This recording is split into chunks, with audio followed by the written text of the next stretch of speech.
Hello, everybody, and welcome to Heartlight Vedic Astrology.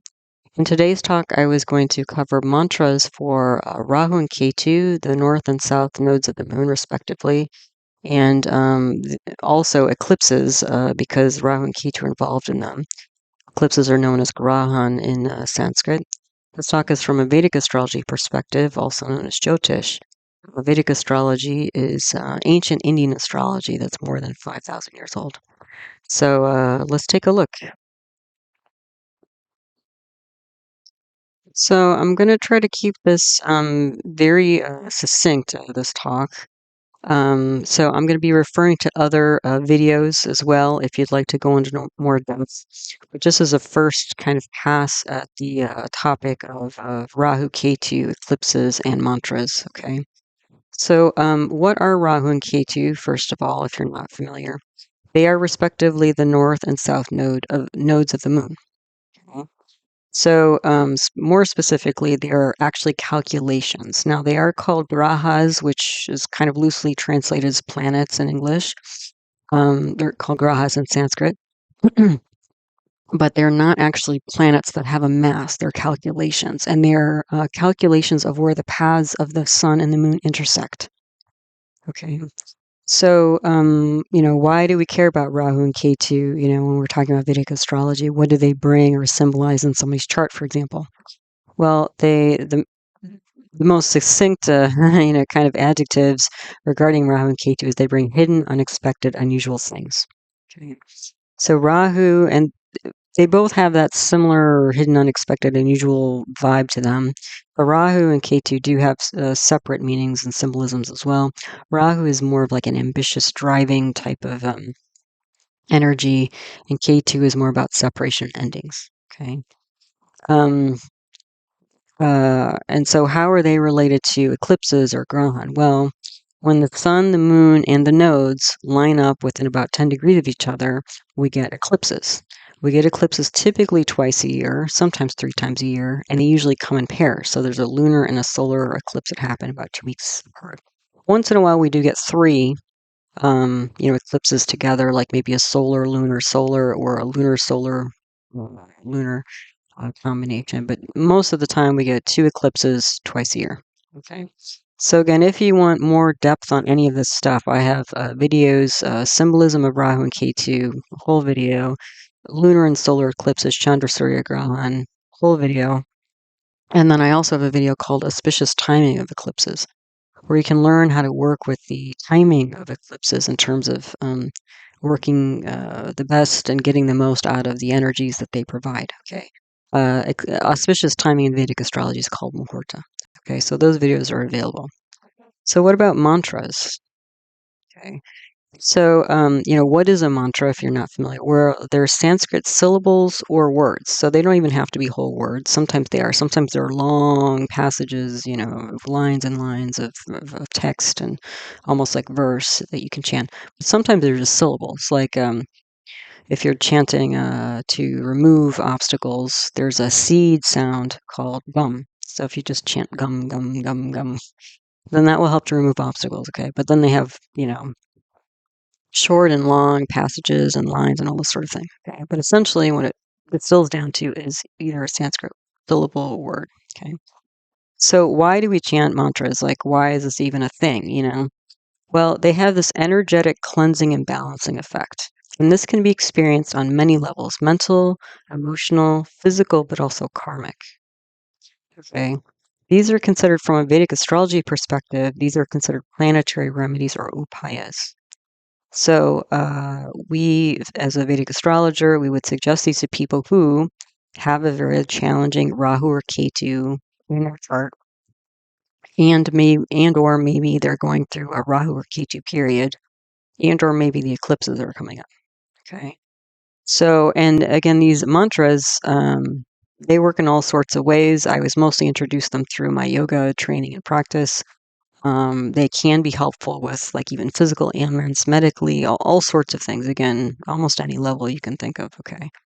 And so if you're interested, like if you want to dive into the sort of karmic implications and stuff like that. I have a whole video titled Different Types of Karma and Vedic Astrology specifically, and how those two topics intersect.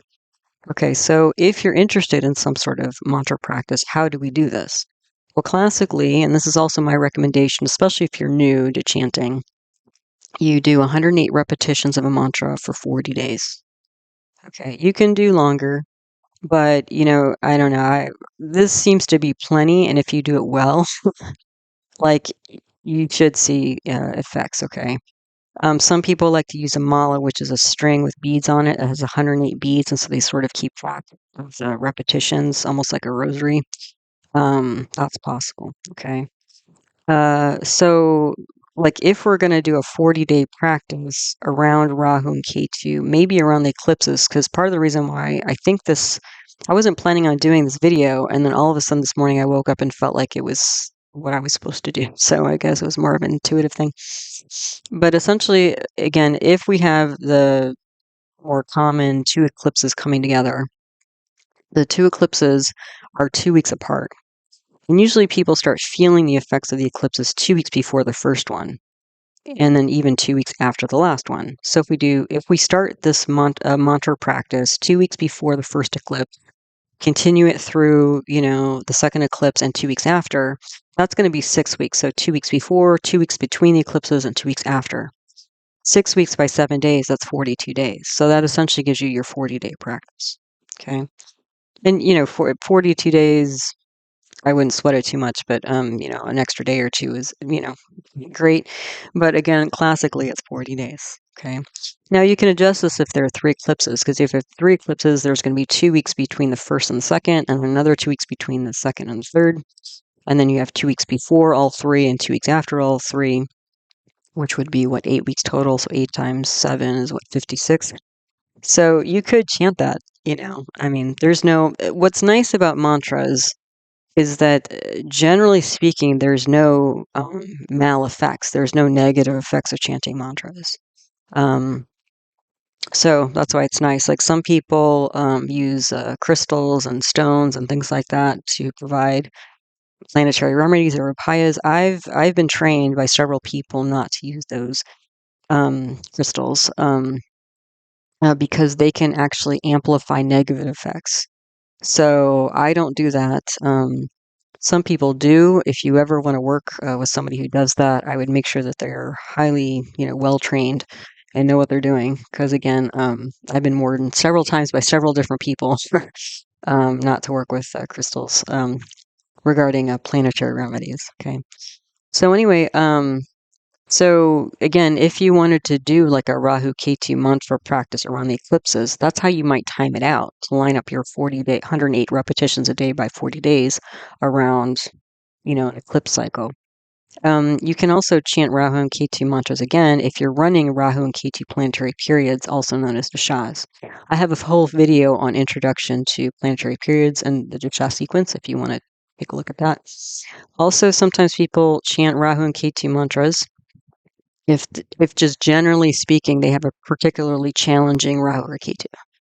Okay, and this might be more than 40 days. This might be, ongoing, it depends. But again, just starting out, 108 repetitions by 40 days, and I do have, I've, again, tried to make this very succinct, this video.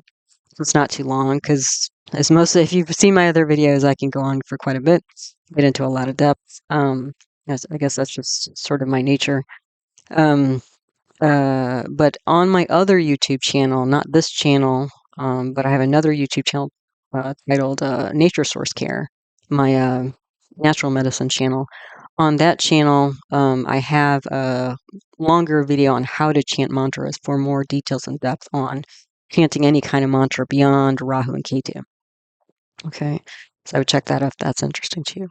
So here are the 2 Rahu and Ketu mantras. Okay, very simple.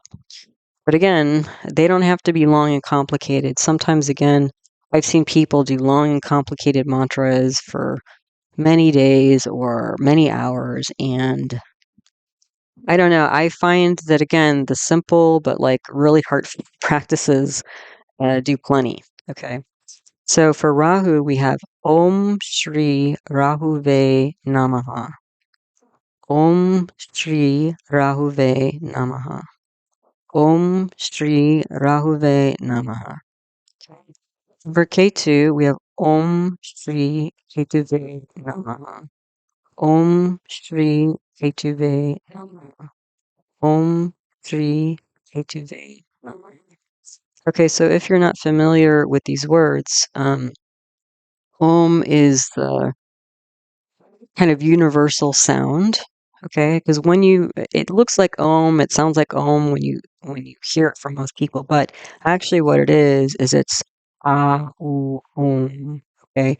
So what that means is you start the sound in the back, and you're essentially creating a whole sound circle in your mouth, and that circle represents divinity, the universe. I mean, it's very, very deep. Okay. Even though a lot of people say Om this and Om that, and they have Om symbol jewelry and all this sort of thing, when you really get into Om, it's very, very deep. Okay. But it's just sort of like kind of, again, divinizing this practice. Okay. Then Shri is like a salutation, but it's also an honorific. Like, oh, honorable Rahu or Ketu. Okay. So it's paying homage, it's respecting Rahu and Ketu. Okay. And then Namaha is like essentially like I salute you, I respect you, I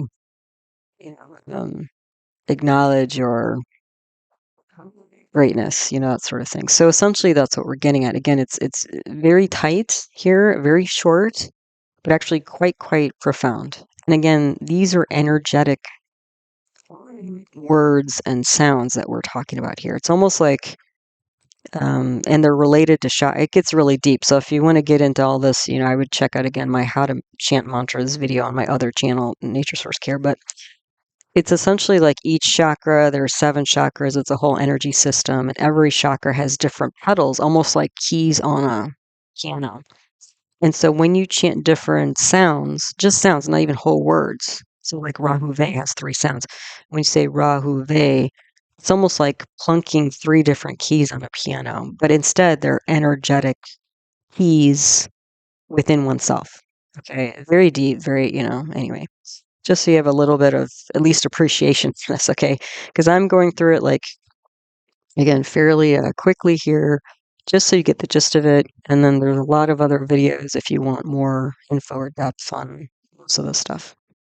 Okay, so there you go. I hope that's helpful for you. So as always, thanks so much for stopping by, listening to one of my talks. We do have, again, eclipses coming up next week and through this month, so I wish you all best, great things with that and with whatever energy it brings to you. So as always, I hope you found this talk helpful, useful, and interesting to you as you learn to navigate the energy cycles of your own life. All right. Take good care and namaste.